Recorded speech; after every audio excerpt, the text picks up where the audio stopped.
যারা লোকের বউকে নিয়ে পালিয়ে গিয়ে ঘর করতে চাইছেন আর জায়েজ মনে করছেন, তারা শুনে রেখে দেন, তুমি জাহান্নামের রাস্তা অতিক্রম করছো, আর কিছুই নয়। যতক্ষণ পর্যন্ত আগের স্বামী তালাক না দিচ্ছে, ইদ্যত পালন না হচ্ছে, তুমি তাকে নিকাহ করতে পাবে না। যদি করে নাও, পৃথিবীর সব মলবি নিকাহ পড়ালেও নিকাহ হবে না। যতদিন ঘর করবে জিনা করা হবে, আওলাদ যদি জন্ম নেয় হারাম আওলাদ জন্ম নিবে। আজকে আপনার মনে হবে সিউড়িতে পতিতালয় আছে না নাই? আছে, বর্ধমানে আছে, আসানসোলে আছে, দুর্গাপুরে আছে, পতিতালয় আছে। বর্তমানে সব থেকে বড় পতিতালয় হচ্ছে সরকার যে পার্কগুলো তৈরি করেছে, সেই পার্কগুলো। এক শ্রেণীর নারী যারা পতিতালয়টাকে পেশা ভেবে নিয়েছে, আর আমাদের সন্তানরা তারা নিজেদিকে ভালো বলে পার্কে গিয়ে জিনা করে আসছে। এ আরো বড় পতিতালয়। ওই জন্য নিজের দিকে বাঁচান। যারা লোকের বউকে নিয়ে পালিয়ে গিয়ে ঘর করতে চাইছেন আর জায়েজ মনে করছেন, তারা শুনে রেখে দেন, তুমি জাহান্নামের রাস্তা অতিক্রম করছো, আর কিছুই নয়। যতক্ষণ পর্যন্ত আগের স্বামী তালাক না দিচ্ছে, ইদ্যত পালন না হচ্ছে, তুমি তাকে নিকাহ করতে পাবে না। যদি করে নাও, পৃথিবীর সব মলবি নিকাহ পড়ালেও নিকাহ হবে না।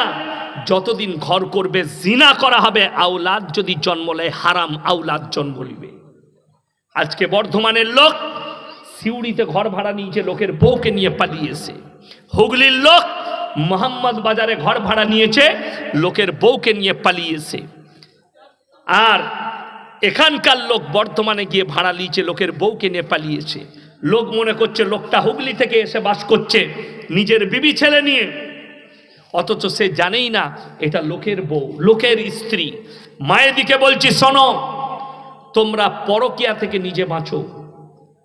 যারা স্বামী থাকতে, স্বামী বাইরে থাকে, ব্যবসা করে, অন্যের সঙ্গে পরকিয়া করো, হে আমার মায়েরা, হে আমার বোনেরা, তুমি যে পরকিয়ায় লিপ্ত হচ্ছ, তুমি যাকে প্রেম করো তাকে জিজ্ঞেস করো, তুমি আমাকে 2 ঘন্টার জন্য হোটেলে খাওয়াবে, রেস্টুরেন্টে খাওয়াবে, আমার শরীর ভোগ করবে 20 মিনিট, 1 ঘন্টার জন্যে।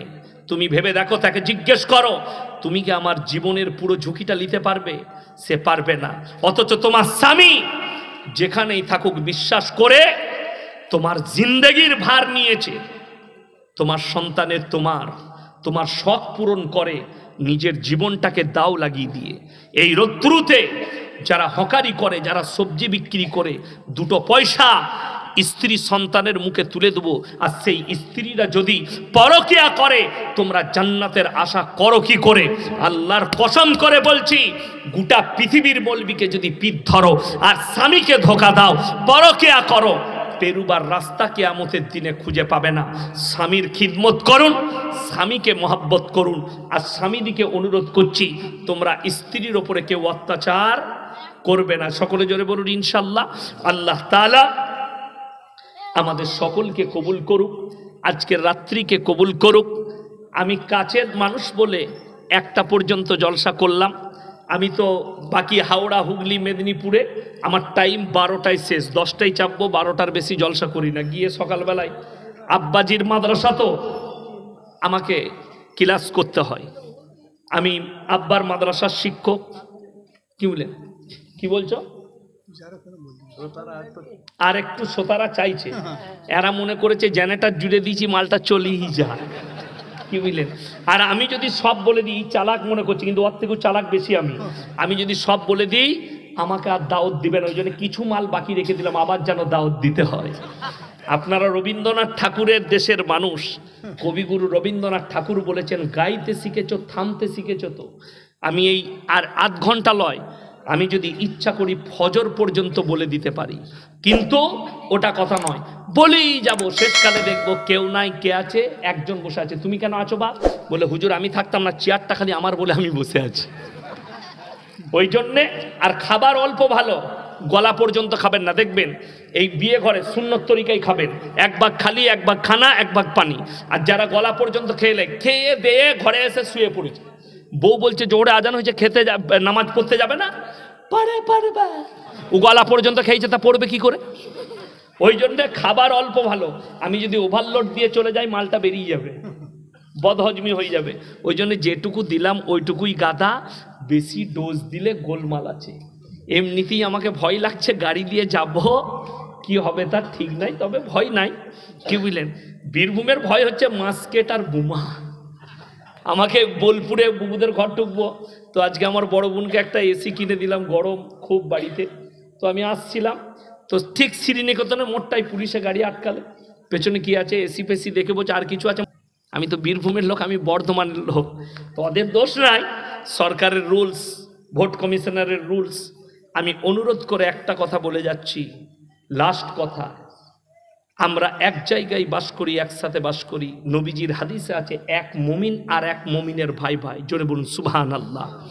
আপনারা যারা এসে বসেছেন, অবশ্যই ভারতবর্ষে বিভিন্ন দল আছে, কে কি দল করেন জানি না, ভোট যাকে ইচ্ছা লাগে দিবেন, কিন্তু ভাই ভাইয়ের উপরে লাঠি চালাবেন না, ভাই ভাইকে মারবেন না। আমি অনুরোধ করে যাচ্ছি, তোমার যাকে 4 দিনে সাতার ফায়দা ঘাটে উঠা 9 ফুল 40-এ মিলাদ, ভাই মরে গেছে 3 দিনে মিলাদ করছে, 3 দিনে সকালবেলায় উঠে লুচি বেলছে, ভাই মরে গেল মরে গেল, যা কবরে বুঝতে পারে কি ঝাঁটা খাবি, তো লুচি বেলা বার করবে। আর মানুষ মরে গেলে তো মায়েদের খাবার পাশা পড়ে যায়, এই বললেই আমরা অপরাধী। অনেকজন বলে এইগুলো কেন বলবেন, এইগুলো না বললে সমাজ বুঝবে কি করে। শুনেলেন, যে বাড়িতে মাইয়াত হবে সেই বাড়ির খরচা করে খানা রান্না করা জায়েজ নাই।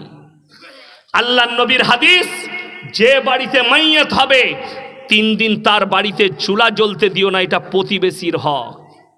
আমার বর্ধমানে এমনও জায়গা আছে, আমি থানার নাম করব না, আমি গেছি মাইয়াত বাড়িতে, বেটা কাঁদছে, বাপ মারা গেছে, আমি পিঠে হাত দিয়ে বসে আছি, আব্বা চলে গেছে, আল্লাহ জান্নাতি করুক, আর ফিরবে না। একজন এসে পেছন থেকে বলছে, তোদের হেলে গরুটা করে দিলাম। হেলে গরু কি করে দিলি বে, বাস যা, সালা জুড়া ছিল একটা চালিয়ে দিয়েছে, 1.5 কুইন্টালে গরু খাবে। কি বুঝলেন, আর খানা মনে হচ্ছে বিয়ের খানা খাচ্ছে, গোটা গাঁয়ের লোক বসে খাচ্ছে। কষ্টটা ওই জায়গায়। আজকে আমাদের বরকত না থাকার কারণ কি জানেন, উলামারা জানে, আলেমরা। আমরা রাজ্যের বাইরে যাই, রমজানুল মুবারকের মাসে বাইরের রাজ্যগুলোই রমজান মাসে শাহরিতে বন্ধ করে হোটেল আর চায়ের দোকান, ইফতারিতে চালু করে। আর আমাদের দেশে সিউড়িতে পাবেন পর্দা টাঙ্গিয়ে বেরোজগারকে হারামখোররা খাওয়াচ্ছে, তার টাকায় কি করে বরকত হতে পারে? ঠিক বললাম না ভুল বললাম? রোজার মাসে আমার শ্বশুর গ্রামে একটা চায়ের দোকান আছে, কি বুঝলেন, সমস্ত রোজদারদের জন্যে চা ফ্রি। জোরে বলুন সুবহানাল্লাহ। সেহরির সময় ইফতারির পরে যত রোজদার থাকবে চা তাদের জন্য ফ্রি, একদম ফ্রি চা খাওয়াবে। এইরকম ইমানওয়ালা হওয়া চাই। মুম্বাইয়ে শালিমার হোটেল মুসলিমদের, গুজরাটিদের সব থেকে মাহমুদ আলী রোডের দামি হোটেল। 1 প্লেট বিরিয়ানির দাম 2500 টাকা। যদি বলেন হুজুর আপনি জানলেন কি করে, আমি নিজের পয়সায় খাই না, ওই যে লোকে খাইয়ে দিয়েছে। আল্লাহ তো আমাদের রুজি মেপিয়ে দিয়েছে, লোকের ঘরে খাবি, মেপেছে না মাপে নাই? আমাদের খাবার তো লোকের ঘরে জানে, হুজুরদের খাবার লোকের ঘরে, মৌলবীদের খাবার দাওয়াত দিয়েছে, খেয়েছি। 2500 টাকা প্লেট। রমজান মাসে ইফতারিতে চালু করে, শাহরিতে বন্ধ করে দেয়। 24 ঘন্টায় 20 থেকে 22 লক্ষ টাকার মাল বিক্রি হয়। লাইন দিয়ে রেস্টরুমে বসতে হয়, তারপরে ওখানে টেবিল পাওয়া যায়। সেরকম দামি দামি হোটেলগুলো বন্ধ থাকে। আর আমাদের দেশে হারামখোর 5 কেজি গোশ রেঁধে বিক্রি করে সিউড়িতে হাই রোডে, রমজান মাসে পর্দা টাঙ্গিয়ে বেরোজগারকে খাওয়াচ্ছে। কতটা কষ্ট লাগে। রমজান মাসে চায়ের দোকান মুসলমানদের খোলা থাকবে, তোমার কি করে বরকত হতে পারে? তুমি খোলো, সেহরির সময় খুলো, তুমি খোলো ইফতারির পরে রাত 10টা, সারা রাত খোলা রাখো, অসুবিধা নাই শরীয়ত। এটাই তো কষ্টের। রমজান মাসে মাইয়াত বাড়িতে খানা রান্না, এর থেকে বড় দুঃখ কি আছে? যদি বলেন হুজুর মেহমান কেউ অসুস্থ থাকতে পারে, তো তুই অসুস্থ হলে তোকে কে যেতে বললে বে? মাইয়াত বাড়িতে যাওয়াটা ফরজ, তোর জন্য তো ফরজ নয়। তুমি মা, তোমার রোজা রাখতে পারোনি, তোমাকে কে যেতে বললে? আমার রমজান মাসে ফুফু মারা গিয়েছিল, নিজের ফুফু, আমার আব্বাদের ভাই বোনদের মধ্যে সব থেকে ছোট, আমাকে খুব ভালোবাসতো ফুফু। হার্টের প্রবলেম হয়েছিল, মারা গেল। ভাই বোনদের মধ্যে ছোট, আগে মারা গেল। আল্লাহ জান্নাতি করুক, বলুন আমিন। জীবনে কোনোদিন কারোর নামে আমার ফুপু অভিযোগ করেনি, না বেটাদের নামে, না স্বামীর নামে, না কারুর নামে। কার জন্য অভিযোগ তার জীবনে ছিল না, এত পরেজগার ছিল। তো তিনি মারা গেলেন। সকালে গিয়ে দেখছি আমি, রাতের বেলায় গিয়ে ঘুরে এলাম, তাড়াতাড়ি মাইয়াতে দাফন করব, সকালে আসছি, পাশেই গিরাম, চলে গেলাম। সকালে এসে দেখছি হাঁড়ি কুড়ি কি করবি বে,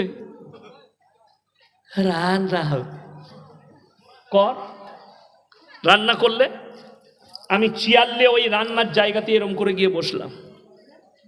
কি বললেন, ভয় আর কেউ খেতে আসছে না। মেয়েদিকে ডাকতে গেছে, কে কে রোজা রাখনি, খেতে এসো। যখনই এসে দেখছে পোঁচোটা বসে আছে, জলসাই বলবে, আর কেউ আসে নাই। তারপরে দেখছি বালতি করে বুইয়া মনে মালগুলো যাচ্ছে কোথায়।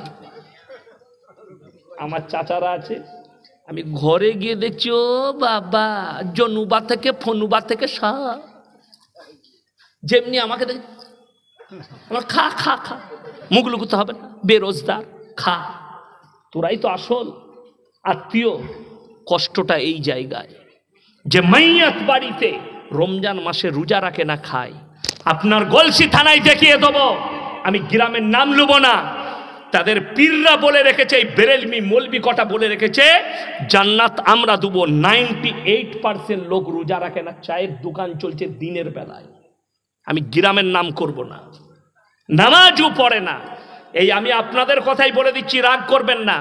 রমজান মাসে পোছেড়ার মসজিদগুলো ভর্তি ছিল না, ছিল না? এখন কিন্তু ওই মাল কটা নাই, খুঁজে পাওয়া যাচ্ছে, যাইনি। এরপর বললি আমি অপরাধী, তুমি কেন নামাজ ছাড়লে?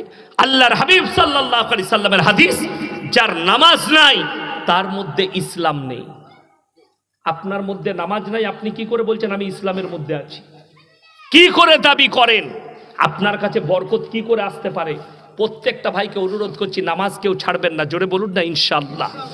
নামাজ কেউ ছাড়বেন না। মায়েদিকে অনুরোধ করছি, তোমরা রমজান মাসে কোরআন তিলাওয়াত করে বেঁধে কোরআনটা রেখে দিলে পরের রমজানে খুলবে না। বরকতের জন্য প্রত্যেক দিন বাড়িতে কোরআন তিলাওয়াত করো। মুসলমান কতটা নির্বোধ খালি বলে দিই, বিয়েতে বেটার বউ দেখতে গেছে, কি বলছে, চা পানি খেয়ে মেয়েটা নিয়ে এসো। ও মেয়ে যখন আসছে একদম, আরে বাবা রে, আসসালামু আলাইকুম, মনে হচ্ছে যেন একদম আব্দুল কাদের জিলানি, কিছুই জানে না উনি।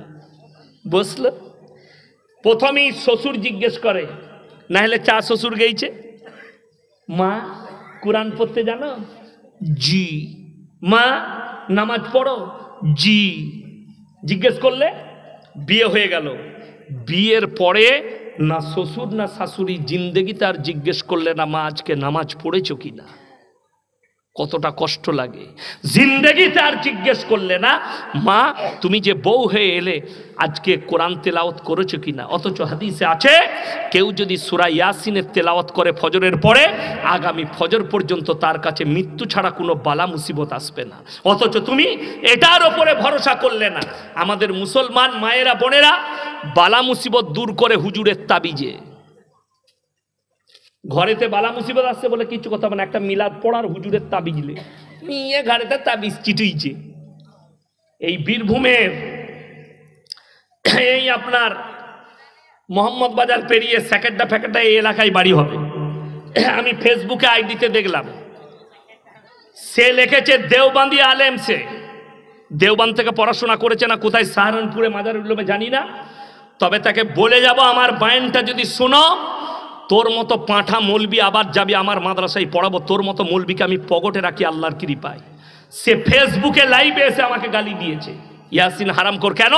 তার আইডি খুলে দেখলাম এই হারামখোর মৌলবি মেয়েদের গায়ে হাত লাগিয়ে, হাতটা ধরে পিঠে হাত রেখে জেন ছাড়াচ্ছে, নিজেকে দেওবন্দি আলেম বলে প্রকাশ করছে।